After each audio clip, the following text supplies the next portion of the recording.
بڑی معذرت کے ساتھ برا مت ماننا، میں عورتوں کو کوسنے نہیں بیٹھا، لیکن اپنی بہنوں سے بہت درد دل کے ساتھ پوچھنا چاہتا ہوں، اے خاتون جنت کی کنیزوں، کیا مردوں نے ہی صرف جنت میں جانا ہے؟ عورتوں نے جنت میں نہیں جانا؟ تمہاری محرومی کی حد ہے میری بہنوں کہ تمہارے قدموں کے نیچے جنت ہے۔ اللہ کے رسول فرماتے الجنت تحت اقدام الامہات، جنت تمہاری ماؤں کے قدموں کے نیچے ہے، لیکن ساتھ ہی حضور نے یہ بھی فرمایا کہ میں نے جہنم میں سب سے زیادہ اگر کسی کو دیکھا ہے تو عورتوں کو دیکھا ہے۔ آج بیٹیوں کا حال یہ ہے، اب بیٹیاں قرآن کہاں یاد کرتی ہے، اب بیٹیاں حدیث کہاں یاد کرتی ہے، اب بیٹیاں دین کہاں پڑھتی ہے؟ یہ تو گانے سنتی ہے، یہ تو سیریل دیکھتی ہے، یہ تو فلمیں دیکھتی ہے۔ اللہ اکبر! قوم کی جو بیٹی بالغ ہونے سے پہلے سیریلوں میں بھاگنے اور بھگانے کے مناظر دیکھے گی، قوم کی جو بیٹی جوانی کی دہلیز پر قدم رکھ کر فلموں میں زنا کے مناظر دیکھے گی، پھر وہ گندگی نہیں کرے گی تو کیا کرے گی؟ وہ جرائم نہیں کرے گی تو کیا کرے گی؟ اے خاتون جنت کی کنیزوں، جب جب اللہ کے دین کو تم پیٹ کے پیچھے ڈالو گے تمہیں رونے کو مزدور نہیں ملے۔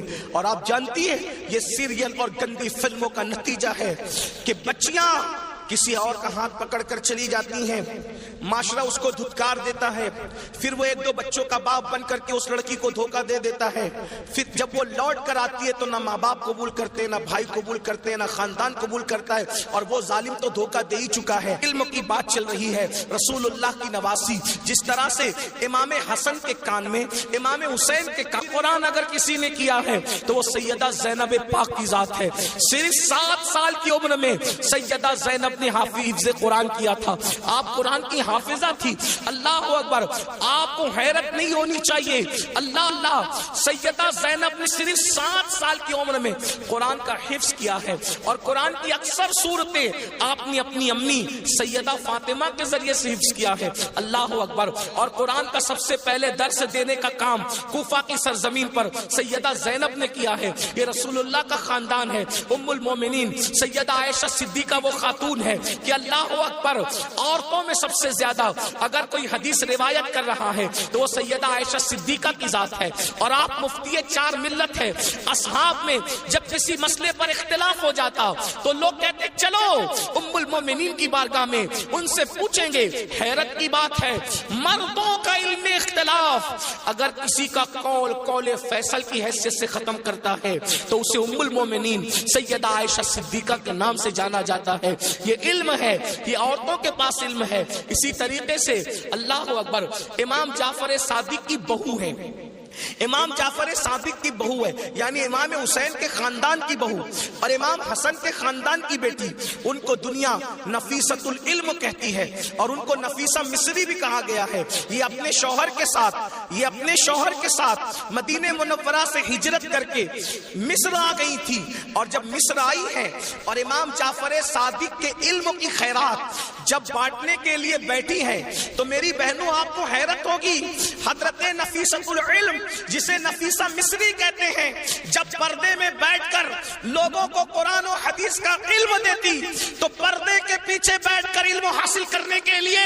مجتہد مطلق حضرت سیدنا امام شافعی جیسے لوگ آیا کرتے تھے اور ان سے علم حاصل کیا کرتے تھے۔ یعنی ہمارے یہاں اسلام میں عورتیں ایسی تھی کہ اتنے بڑے بڑے مرد جو ہے عورتوں کے پاس آ کر کے اسلام حاصل کرتے تھے، علم دین حاصل کرتے تھے، اسلام کا علم حاصل کرتے تھے۔ پردے کے پیچھے سے گویا کہ نفیسۃ العلم نے، نفیسہ مصری نے ام المومنین سیدہ عائشہ صدیقہ کی یاد کو تازہ کر دیا تھا۔ میری بہنوں، آج وہ کہاں گیا معاملہ؟ آج تو عورتوں کا مطلب زیورات سے محبت، عورتوں کا مطلب نئے کپڑوں سے محبت، عورتوں کا مطلب شادیوں میں شرکت سے محبت، عورتوں کا مطلب بازار میں گھومنے سے محبت، عورتوں کا مطلب جو ہے وہ فلموں سے محبت۔ عورتوں کو دین سے تعلق کیا رہ گیا؟ بڑی معذرت کے ساتھ برا مت ماننا، میں عورتوں کو کوسنے نہیں بیٹھا، لیکن اپنی بہنوں سے بہت درد دل کے ساتھ پوچھنا چاہتا ہوں، اے خاتون جنت کی کنیزوں، کیا مردوں نے ہی صرف جنت میں جانا ہے؟ عورتوں نے جنت میں نہیں جانا؟ مجھے بتاؤ کیا کر رہی ہو اپنے دین کے لیے، کیا کر رہی ہو اپنے اسلام کے لیے؟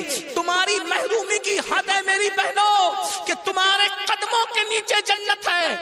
اللہ کے رسول فرماتے الجنت تحت اقدام الامہات، جنت تمہاری ماؤں کے قدموں کے نیچے ہے، لیکن ساتھ ہی حضور نے یہ بھی فرمایا کہ میں نے جہنم میں سب سے زیادہ اگر کسی کو دیکھا ہے تو عورتوں کو دیکھا ہے۔ مجھے بتاؤ، آج نماز سے کوسوں دوری، مذہب سے کوسوں دوری، اس لیے جامعۃ المصطفیٰ کا قیام اس لیے عمل میں آیا ہے تاکہ بھولے ہوئے سبق کو یاد دلایا جا سکے، بھولے ہوئے سبق کو یاد دلایا جا سکے، بچیوں کو علم کا زیور دیا جا سکے، بچیاں علم حاصل کریں، پرانا دور دہرائیں، پرانی تاریخ یاد دلائیں۔ لوگ کہتے ہیں تاریخ اپنے آپ کو دہراتی ہے، دنیا آج کہہ رہی ہے بیٹی بچاؤ بیٹی پڑھاؤ، 1450 سال پیچھے ہے دنیا اسلام سے، دنیا آج کہہ رہی ہے بیٹی بچاؤ بیٹی پڑھاؤ۔ میرے نبی نے 1450-1500 سال پہلے بیٹی بچا کر بھی بتا دیا اور بیٹی پڑھا کر بھی بتا دیا۔ اللہ کے رسول نے بیٹی بچایا تو ایسے بچایا کہ بیٹیاں ان کے آنے سے پہلے زندہ دفن ہوتی تھی، مگر ان کے آنے کے بعد بیٹیوں کو دفن نہیں کیا گیا بلکہ بیٹیوں کو ماتھے کا جھومر بنایا گیا۔ اگر آج دنیا میں کوئی بھی مذہب کا آدمی بیٹی چومتا ہے تو یہ صدقہ ہے مصطفیٰ جان رحمت کی آمد کا، یہ میلاد مصطفیٰ صلی اللہ علیہ وآلہ وسلم کا صدقہ ہے۔